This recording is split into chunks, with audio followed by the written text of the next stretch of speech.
Hamas ambao ndio jeshi ambalo lilikuwa likilinda Palestine pamoja na sema kwa upande mwingine ilikuwa ikilinda Gaza.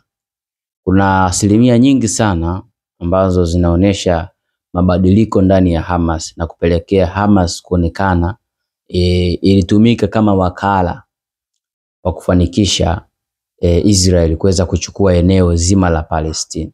Kama ulikuwa hujui, sasa hivi Israel imekwisha kutoa eneo zima la Palestine. Sio tu Gaza, bali mpaka kule West Bank ambako ndiko kuna mji wa Jerusalem, ambako ndiko pana msikiti wa Al-Aqsa huko kule. Wamefanikiwa kuchukua, saizi upo chini ya miliki yao. Sasa katika harakati hii ya Israel kuweza kuchukua lile eneo lote, tumeona mabadiliko makubwa sana ndani ya Hamas. Tunapaswa kufahamu kitu kimoja. Hamas iliundwa na umoja wa Waislamu kipindi hicho cha miaka ya 87. Muslim al-Ikhwan fil Islam, yani Brotherhood Islam, wale undugu wa Kiislamu. Mmoja tu kundi, lilikuwa kundi kubwa sana la lenye kujumuisha ule undugu wa Kiislamu. Liliunda hili kundi la Hamas kama sehemu ya kupambana na kuzuia jeshi la Israel lisiwakaribie. Viongozi wa mwanzo kabisa walikuwa kina Sheikh Ahmad Yassin, kina Abdul Aziz Rands na wengineo ambao walifuata baada yake, lakini wa kwanza kabisa kiongozi mkuu alikuwa huyu Sheikh Ahmad Yassin, Allah mrahamu. Huyu alikuwa ni mwanazuoni mzuri tu wa dini ya Kiislamu, lakini alifanywa fitna.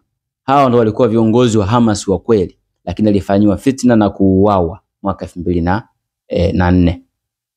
Baada ya kuondoka mwezi mmoja tu, ule alivyoondoka Sheikh Yassin akatoa nafasi ile Abdul Aziz Rands, naye akatoa ile nafasi. Huyu Sheikh Abdul Aziz huyu Rands, huyu kiongozi wa pili wa Hamas, of course hakuwa na uhusiano na Israel. Cha kwanza alikuwa ni mlemavu, ulemavu ambao ulisababishwa na jeshi la Israel lenyewe. Alipata ulemavu wa miguu, akawa anatembelea ile baskeli ya mikono, wheelchair. Lakini bado alikuwa na msimamo na akaendelea kuisimamia Hamas na kuiongoza Hamas. Lakini cha kusikitisha, mwezi mmoja toka akaimu nafasi ya uongozi, Israel ilimuua tena kwa bomu, kama alivyofanya kwa Sheikh Ahmad Yassin, kiongozi wa kwanza wa Hamas, alivyouliwa na bomu kombora. Ndivyo alivyofanya pia, akatuma kombora kumuua huyu Sheikh Abdul Aziz Rands, kiongozi wa pili wa Hamas, na kupelekea hata waliokuwa pembeni yake ikiwemo walinzi wake wawili kuuawa.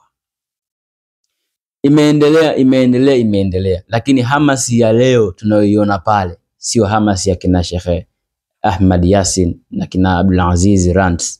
Hamas ya leo Israel imeshafanikiwa kupandikiza majasusi ndani ya ile Hamas. Kwa mimi binafsi nasema, kwa mtazamo wangu, hata tukio la Oktoba 7 lilikuwa ni tukio ambalo walipanga pamoja na Israel ili kufanya Israel ifanikishe lengo la kuishambulia na ifanikishe lengo la kutoa eneo. Kwa hivyo tukio la Oktoba 7 lilikuwa ni tukio la kupanga. Ndio maana wewe jiulize, watu gani hamna maji, hamna umeme, hamna chakula, mna survive vipi mwaka mmoja mpaka wa pili mpaka wa tatu? How come? Kama sio kitu kinaendelea nje ya box, haiwezekani. Hamna maji, hamna umeme, hamna nini, mna survive vipi? Hivi kwa teknolojia alionao Israel, eti Hamas wajifiche sehemu ka eneo kadogo ka Gaza kale, washinde kujua? Washinde kujua mjificha wapi? Washinde kujua kuna kitu kinaendelea nje ya box. Lakini yote kwa yote, waasisi walikuwa na lengo zuri sana, lakini mwisho wa siku waliobakia wamekuja kuharibu lengo la waasisi. Kwa hiyo nilipenda tufahamu hicho kitu, kwamba Hamas ya leo tunayoiona pale ndio imetumika kama kibaraka wa kufanikisha Israel kuchukua lile eneo. Lakini all in all, ni wakati wao Israel mwadia kuchukua lile eneo. Lakini Waislamu tunaojua tupo wakati gani, tunafahamu fika ya kwamba tutakwenda kukomboa lile eneo tena. Tunamsubiria tu aje Imamul Mahdi.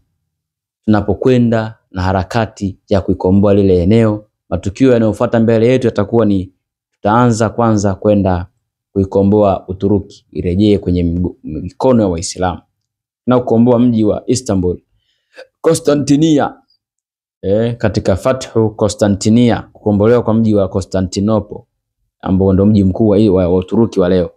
Tutaurejesha kwanza kwenye mikono ya Waislamu. Cha pili, kazi ya pili itakuwa ni kwenda kuikomboa Masjid al-Aqsa, msikiti wetu wa Al-Aqsa. Lakini Allah atatutia nguvu tukiwa njiani kuelekea huko, kwa sababu wakati huo Dajjal atakuwa shakalia kiti pale. Kwa hivyo Allah atatutia nguvu kwa kutuletea mwana wa Maryam, Masih bin Maryam, atakayeteremshwa katikati kabisa, tukiwa katika hali mbaya sana. Wakati huo Dajjal kashapata habari kwamba tupo sehemu katika mji wa Syria pale Damascus, katika ule msikiti wa Manaratil Baydha. Dajjal atapata habari kwamba Waislamu wako mle na kiongozi wao huyo ambaye anafanya mapinduzi huko, tunasikia anaua huko sana. Kwa Dajjal atafunga safari yeye na jeshi lake ili kuja kutuangamiza pale. Inaonesha wazi kwamba kipindi hicho itakuwa mambo ya teknolojia yamekufa, yatakuwa hayapo tena. Masuala ya teknolojia haya, sijui magari, ndege, sijui nini, pikipiki, sijui vitu gani, yatakuwa hayapo. Kwa sababu gani? Kwa sababu ingekuwa yapo, ingekuwa rahisi sana wao kutuma tulichopa lile chopa lao lile na mabomu likalipua tu msikiti. Lakini mpaka wanakuja kwa miguu, manake ni kweli wakati huo mambo yatakuwa shabadilika, mambo yatakuwa shaharibika. Kwa hivyo of course watakuja pale na watataka kutuua, lakini Allah atamteremsha mja wake Masih bin Maryam. Na pindi Masih atakapotoka nje ya ule msikiti, Dajjal atamuona, na akimuona atakimbia. Na hapo itakuwa ni mwanzo wa Waislamu kuwapiga Mayahudi au Yajuj wa Majuj, kuwapiga mpaka wateketee waishi. Na kisha tutakwenda kuchukua msikiti wetu kwa mkono salama bin Salim. Kwa wakati huo patakuwa pana Waislamu, lakini pia vile patakuwa pana manaswara ambao ni watu wa Isa bin Maryam, lakini wote tutaungana pamoja na kumfuata Masihi, kufuata kile ambacho Masihi anatuelekeza kwa wakati huo. Waislamu tutaendelea kuamini katika imani ya Kiislamu, isipokuwa tutaishi sasa kikamilifu kwa kufuata Qur'ani katika hukumu. Manaswara nao wataamini imani ambayo sisi tunaiamini na watafuata taratibu na sheria ambazo zipo ndani ya Qur'ani kwa wakati huo. Allah tabaraka wa taala ndiye mjuzi zaidi. Assalamu alaikum wa rahmatullahi wa barakatuh.